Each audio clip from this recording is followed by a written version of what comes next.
మేము మీటింగ్ పెడితే అడ్డుకుంటావా పిచ్చి జగన్ రెడ్డి అని అడుగుతున్నా.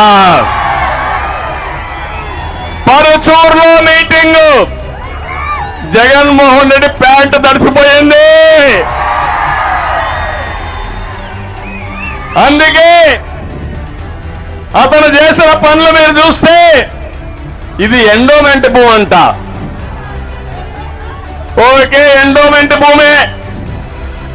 ఒక రైతు స్వచ్ఛందంగా నేను ఈ పార్టీ కోసం, మీటింగ్ కోసం నేను ఈ భూమి ఇస్తున్నానని ఇచ్చాడు. అతనిని మనస్ఫూర్తిగా అభినందిస్తున్న. ధైర్యానికి శభాష్. గట్టిగా చప్పట్లు కూడా చెప్పండి, అభినందించండి. అదే తిరుగుబాటు. ఆ తమ్ముడు భూమి ఇస్తే జగన్మోహన్